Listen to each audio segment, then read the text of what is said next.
Hey everyone, welcome to News to Astonish, where we discuss comics, movies, games, and more. I'm your host, Brian, and today we'll be discussing comic books that are influential to... So I'm going to go ahead and start record. Who's that? Who the hell are you? Hey! This is my show. No. This? Yes. And how did you get in my house? Okay, listen, I'm going to have to ask you to take your leave now. Okay. So I'm going to go ahead and continue on and continue with the show because this is my show. All right, no problem. Good job. Anyways, sorry about that, guys. Hi, everybody. Welcome to News to Astonish. We discuss comics, movies, games, and more. My name is Ronnie, and I could have sworn. Did you guys see him walk out with something? Oh my God! One of my comics is missing. Hey, get back here! Great show, I love it. Oh wow, this is awkward.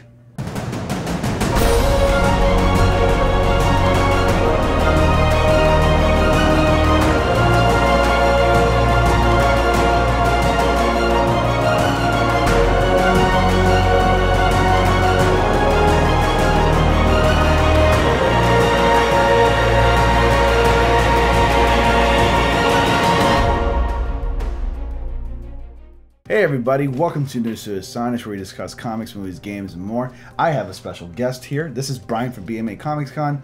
Some of you viewers are actually subscribers to him. You might recognize him. Hey everybody. I'd like to welcome Brian to my house on my channel. Welcome. Thank you for having me. You're very welcome. Thanks for coming. I appreciate it. Yeah, the door was open.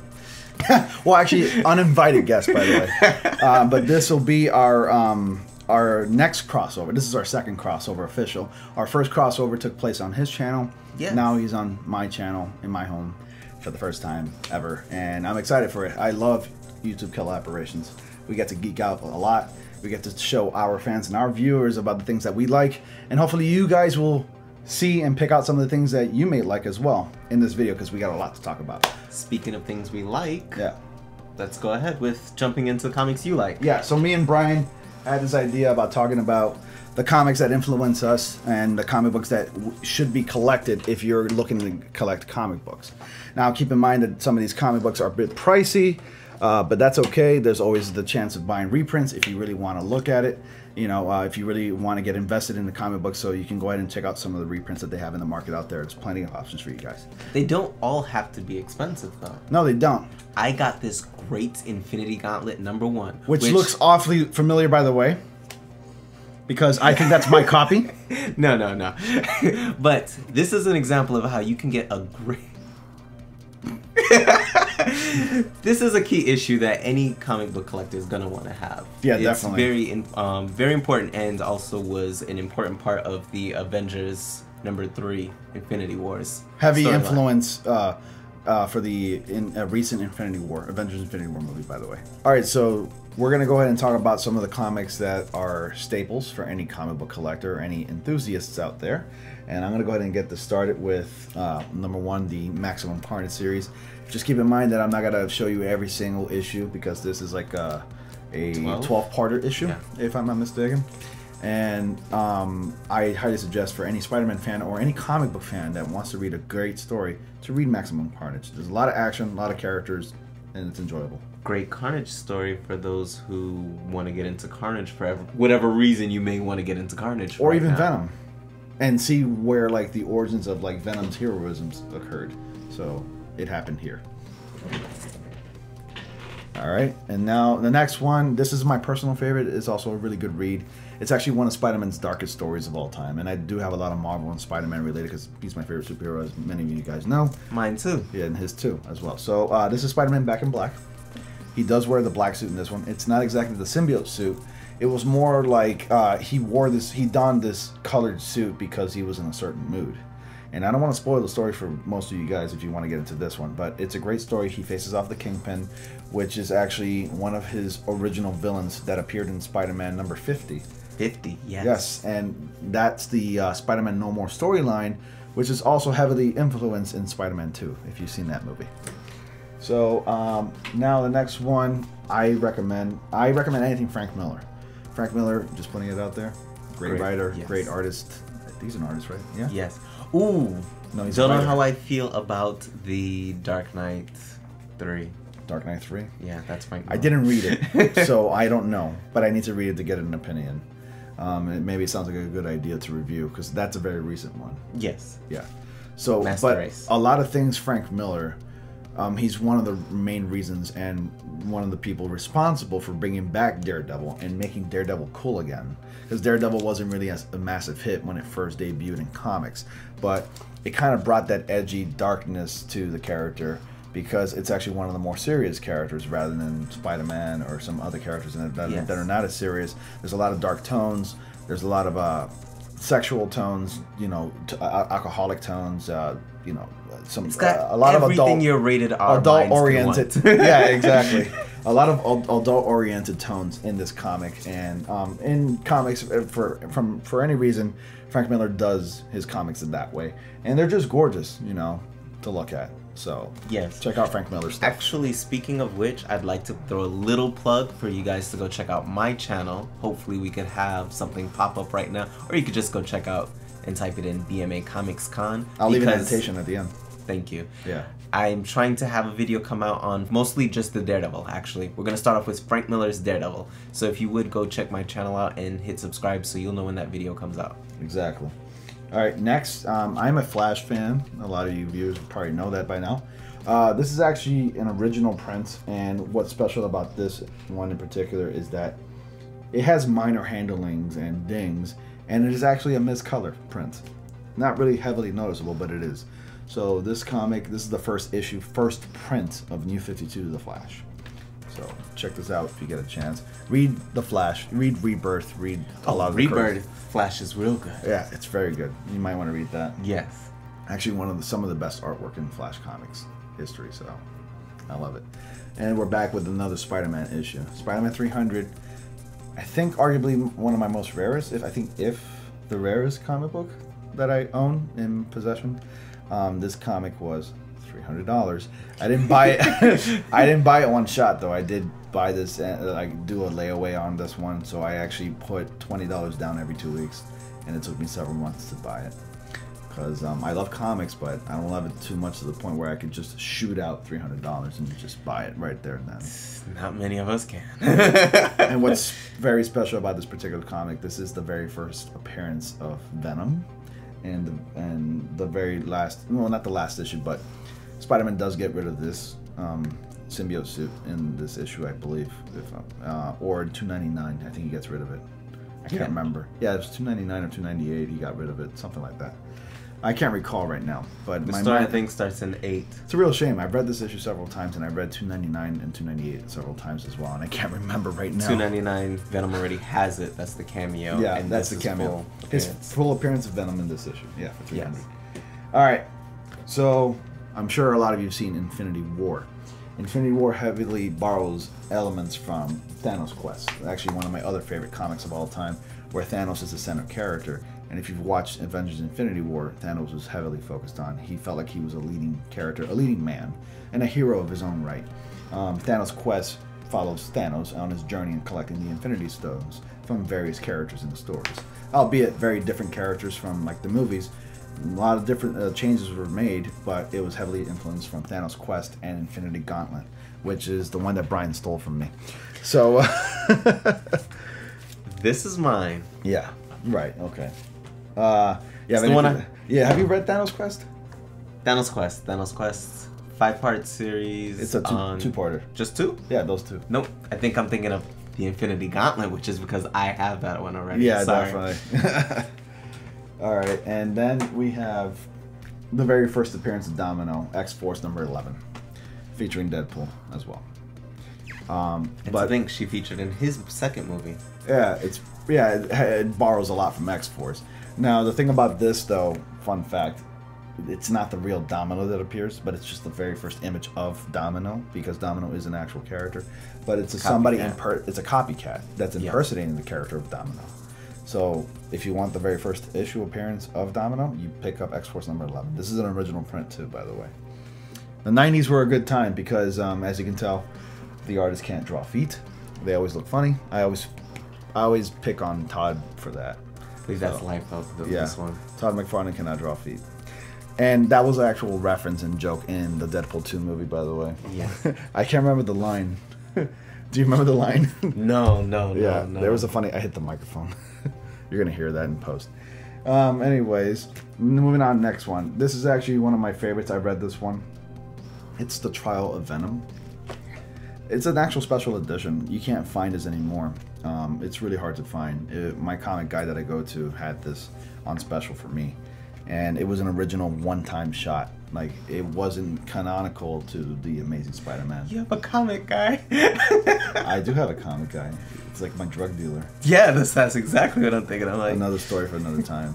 Yeah, but I call so him. how do you meet your comic guy? Like, how does that go? Simple. I set foot into a comic shop, and I'm like, hey. And he's like, hey.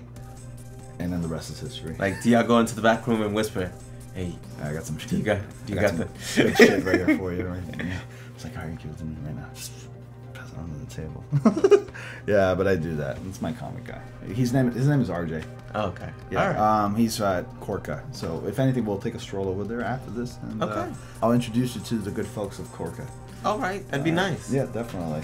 And then you'll see where I get my goodies from. Okay. Brian's a big Cable fan. So Cable is actually one of my other rarest comics. This is Cable #1. This is an 80s print or a 90s print. I can't recall. The 90s is where like the art started to look like this. Yes, 90s. This is the At Last X-Force Mysterious Leader in his own limited series. So this is Cable's first issue and his first comic. He got his own spin-off. Where he got his first. This is his first own. Not his first subtitle. appearance. No. His own comic. So this is his first comic and his own comic. I actually accidentally bought 2 of these, not knowing that I already had one. So I have 2 of them. Food for thought for anybody that wants to buy one off of me. But it's an original print, and I love it. And that's why I have it encased in this thing, in a paper bag and a plastic hard shell case. Do you have anything you want to add about Cable? He seems to be one of your favorite characters. Well, Cable we'd all recall from Deadpool 2. Mm-hmm. Cable, what do I want to say about Cable? Actually, can we see the other one too? Definitely. This is another Cable #1. Just to see the differences. Yeah. If you don't mind me showing no your problem. comic, because I don't want to touch your comic. We'll just because I have my own comic. Yeah, again, yeah, unofficial. Yeah, right here. Yes. What I want to say about Cable. I like this. He version. is one of my favorite. Yes. I like this version better. Yes, that, because I believe that is actually the original cover, Mm-hmm. and this would be the one that. This is a collector's after. item. Future Destiny is a collector's item. Yep. Love this one. Okay, actually, there's a couple of others I wanted to mention. Yeah, we still got like about 3 to 4 minutes left. So let's talk Civil about War. Yeah. I just wanted to mention. I just wanted to throw that one in. Civil War, which came right before You're Back in Black. Yes. I think Civil War. It was happening right there. Like right, it was really close to it. Yeah. Yes, I want to say that that is another thing that's real important, and you should check out. Especially if you're new and you kind of know a little bit about Civil War 2, don't let that influence your opinion. Check out Civil War, which came out in the earlier 2000s. 2007, right? That sounds correct. Yeah, 2007. Yeah, Civil War has a huge... Yeah, 6, I think 7. Yeah. But Civil War has a huge back catalog of every character in the Marvel Universe having their own part in the Civil War. Not so much, like, it's not necessary to collect every single character's... that would be overwhelming. Yeah. It's not necessary to collect every single point of view, every character's point of view of Civil War, of that matter. If you want, just read the main story, which is just 7 issues. And you'll get it from that. But the reason why I bring them up is because that was an event done right. Yeah. Like, all of the tie-ins, I think, were done right with Civil War. You're talking about the movie, right? No, I mean the comic. Like, Oh, all the the time. comic. Because Yeah, like yeah, you said, definitely. how everybody had their own point of view. It bled into everyone's story. And then because when it was a main... Yeah. It was the universe. Everyone had to deal with it. Yeah. And I like the way they did that as opposed to the way they're doing their events and their tie-ins The now. transitions into the main story was very seamless. Yes. So you know their backstories. Personally, for me, I've only collected Spider-Man and Peter Parker Civil War and Iron Man Civil War and Captain America and Bucky. That's a lot. I've collected those because I cared about those characters more than anything as far as like their point of view in Civil War. Because as you They're know, the main characters. Yeah, as you may know, like Iron Man, Spider-Man, and Captain America were heavily focused, and they were like the ones that were holding that story. And it was a really fun issue. I loved it. I love Civil War in general. And Civil War will lead you into the Back in Black, which is for any Spider-Man fan. Yeah. You want to read that. Like, Civil War was a very important moment for Peter Parker. Definitely. And Civil War, it was a great issue. I don't own the original copies. I actually only own the paperback novels. Mine's in trade also. Yeah, it's in paperback trade. It's the entire 7 issues in one omnibus. So you don't necessarily have to collect them. If you want to really get into the story and own a tangible book, just get Civil War. You can buy one copy of Civil War, 7 issues, trade back in for what, $21, $21 US dollars, $22 US dollars, something like that. Maybe even less. Yeah, maybe even less. But it's a great popular story if you want to get into it. You don't have to start from the very first issue of having any comic book character. It's fine. And then we're gonna go ahead and we got like another minute or two. We can talk about what influenced us and got us into comics. Okay, let me hear what got you into comics in 1 minute. I forgot. It's my channel. So what got me into comics? As you all know, I was first introduced into comics with Batman and Spider-Man. Those were the big TV shows. Yeah, the TV shows. Yeah. I didn't know anything about comics as a kid. Yeah. So there was a lot of references to that in the shows. So I didn't get the references at the time, but now looking at it now, I totally get it. There's just there's a big lore to it. I got introduced to Batman back in the early 90s thanks to the animated series, and then I got introduced to Spider-Man thanks to the animated series as well. Yeah. And the rest is history. X-Men. X-Men, the animated series was great I love the X-Men animated series as well. That was a lot of fun. Yes. Who could forget that theme song? But yeah, that's how I got introduced to it, and the rest is history. I started collecting comic books about a little over 10 years ago, and I learned a lot from those comics. Me too. Yeah. Yeah. And then from you, and what introduced you into the comics? Same thing, cartoons. Your Saturday morning cartoons were very important, which were, for me also in the 90s, would be Spider-Man, and I would say X-Men would be the top 2. Batman, I love. Mm-hmm. The best one. It's the best one, but for some reason, my memory goes back to X-Men and Spider-Man. Those are the ones that I remember, especially X-Men, because later on I remember the reruns would come on in the mornings before school, and I'd be watching X-Men. Nice. Awesome. And then later, about 2004. It was on Fox Kids. Yes. I went into the comic book store and actually got to hold my own comic book. I remember that feeling too. It was like, wow, this is what comics are like, and it's great. Civil War was one of the earlier things that I picked up. Same with me. Because it was very popular. That was around the time that I got into it. Definitely.